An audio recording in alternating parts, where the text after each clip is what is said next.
Now, the White House is reportedly looking into an option to temporarily drop those prices even more. Yeah, President Biden says he could make that decision to suspend the federal gas tax by the end of this week.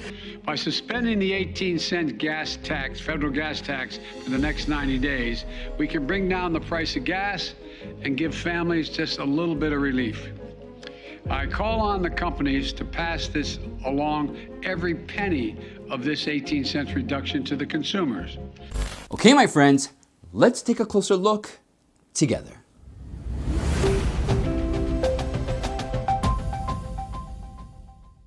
Welcome to Veracity. I'm your host, Michael Lewis. In a move to secretly cover up his unqualified efforts to handle the high fuel prices, Joe Biden recently requested the Congress to suspend the gas tax for 90 days so that the families could get a little bit of relief from the rising fuel prices. However, not only did the Republicans heavily criticize this request, but also the Democrats, including Nancy Pelosi and Senator Joe Manchin, rejected his proposal. Nancy Pelosi called the proposal very showbiz, while Joe Manchin said, "I'm not a yes right now, that's for sure." Which politician up here is going to be voting to put that 18-cent tax back on a month before the November election? I'm not a yes right now, that's for sure. Now, we all want to get permanent relief from the rising fuel prices, but not by taking actions that will come back to hit us in the future. You see, suspending the gas tax has consequences, which Biden, since coming into office, has failed to consider with a lot of his policies. First, it fails to benefit the consumers because of the corporation giants who will reap most of the benefit. A University of Pennsylvania study found that when states have suspended their taxes in recent months, consumers saw price cuts, but companies didn't pass on all the savings. Second, the government charges 18 cents per gallon to fund the Highway Trust Fund. This means if the Highway Trust Fund fails to receive sufficient money to maintain any potholes or cracks on the road, then that could result in more accidents. A wise man told me there is no gain without loss. So if politicians can be enlightened to such truths, then they can make wiser decisions. And third, providing temporary relief for 90 days is going to generate more fear in the minds of citizens about what will happen after that period. Because according to McKinsey 2021 report, the United States cannot achieve its net zero emissions target by 2050.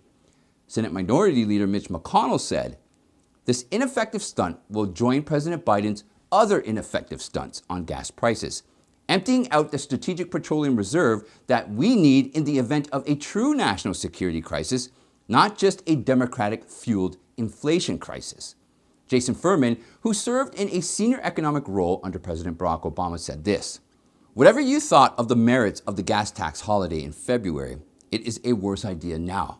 Refineries are even more constrained now, so supply is nearly fully inelastic. Most of the 18.4-cent reduction would be pocketed by the industry, with maybe a few cents passed on to consumers."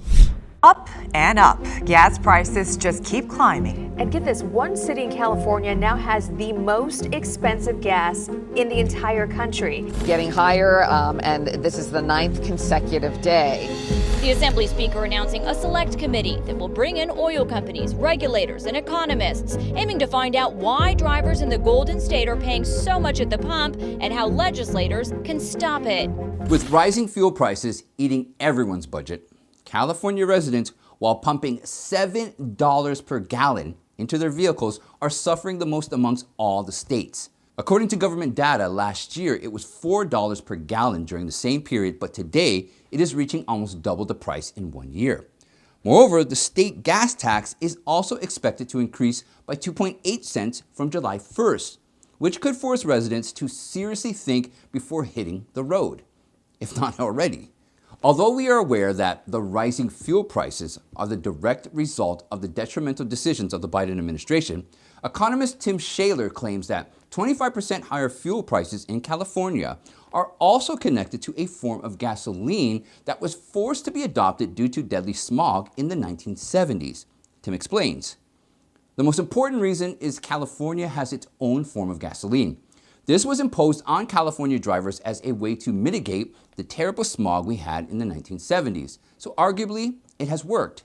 However, as easy as it was to say, the residents are feeling a different level of pain no one could imagine. San Diego resident Jose Gonzalez said that the cost of gas is so high that his boss is paying for it now. Gonzalez, who works in agriculture and drives a Ram 1500 all over San Diego and San Bernardino counties, said his boss is paying $450 to $500 every day just to keep him working. We have to get gas, fuel, before we get into California because we can't afford to get fuel in California. Another resident, Corey Langerfield, who works in Azusa, said, California is usually a place where you can get to all these different types of unique places on weekends. Now, those trips you really have to sit and think if you want to do it and if you can afford to do it. I mean, Gwen, come on, this is awesome, but it's crazy, right? Like, this is never going to actually happen. Oh no, it's definitely going to happen. This is definitely going to happen. How? Like, what?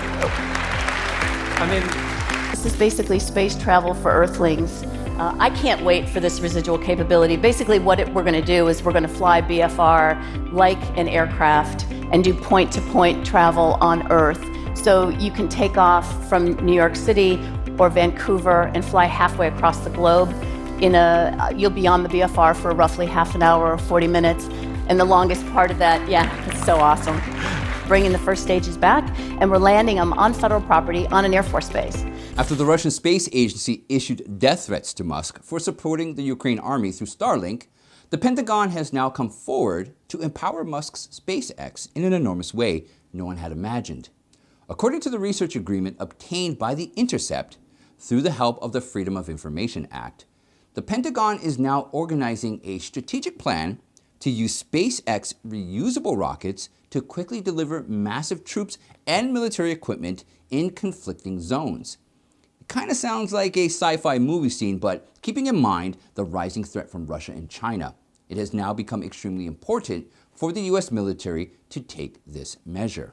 This is not the first time the Department of Defense has come forward to jump on this type of mission. In 1964, the DoD presented a similar project called Ithacus, in which they discussed the same concept of delivering troops and military equipment through reusable rockets that SpaceX has actually managed to produce.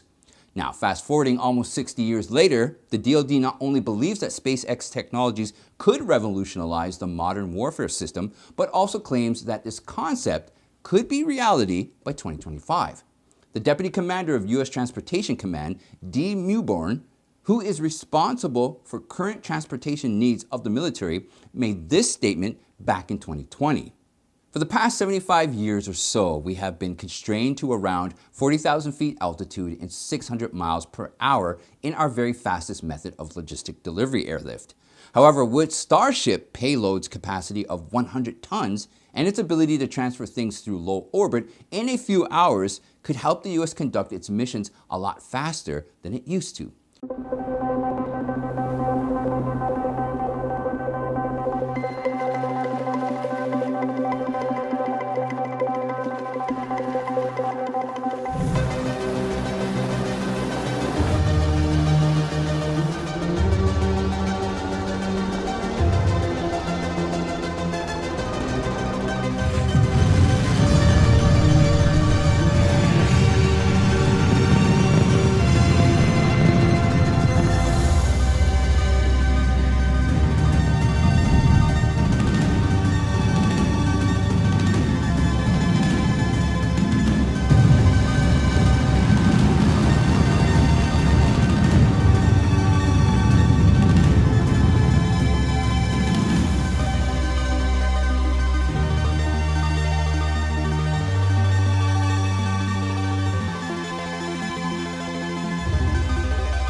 Furthermore, the Cooperative Research and Development Agreement that was obtained by The Intercept clearly shows a joint effort of the U.S. Transportation Command and SpaceX to collaboratively investigate commercial space transportation capabilities as a transportation mode to expedite global delivery of Department of Defense material and personnel.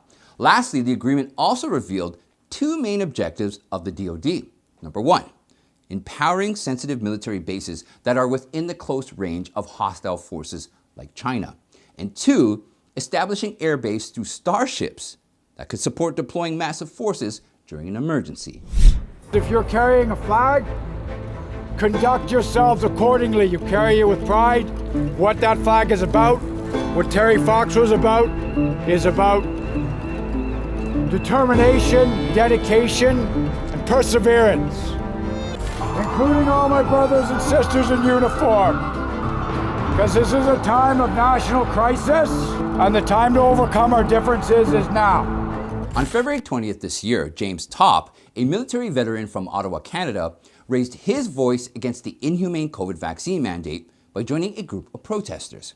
However, instead of understanding his years of hard work in serving the people and the reason why he joined the protesters, the military not only charged him with violating discipline and also released him by declaring he is unsuitable for further service. Now, it should be noted that this type of unacceptable punishment is issued by the Canadian Armed Forces only in rare circumstances, like when the military personnel develops personal weakness or any other serious problems that make them unfit to join the forces. But the eagerness of the Canadian Armed Forces to exercise extrajudicial powers has increased so much that they are now imposing this power on the military veterans for raising their voices against the vaccine. Philip Miller, a lawyer and a former Canadian Armed Forces veteran, who is representing James in the court, argued that it does not make sense to release someone like James, who is healthy and strong enough to walk across Canada. He said, "The man is healthy, but you want to kick him out? It blows my mind." After getting suspended from the service, James decided to peacefully protest against the vaccine mandate by walking from Vancouver to Ottawa, which is about 2,708 miles in total. And when a military veteran takes a mission on his hand, there is no stopping him, no matter what kind of circumstances life throws at him. Because on June 30th, at the War Memorial in downtown Ottawa, James will be completing his trek. It's my sister Eva. We both live in Hope. She's been a great source of support for me. Here's my niece and her kids. Where's the rest of the family? We're here. We're all here. They're all here to support me and see me off.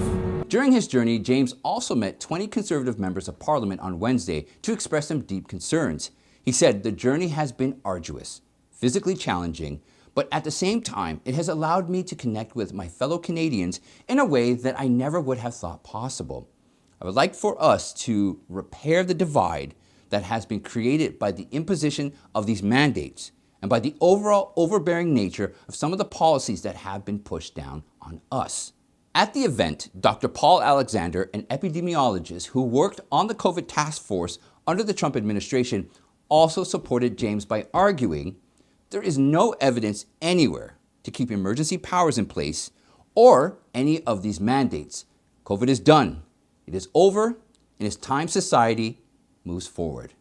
I'd like to thank you all for spending time with me. Now, don't forget, watch this video right up here, and then join me tomorrow at the same time, and we'll discuss more truths happening in America. I want you all to have a good night, and I'll see you next time.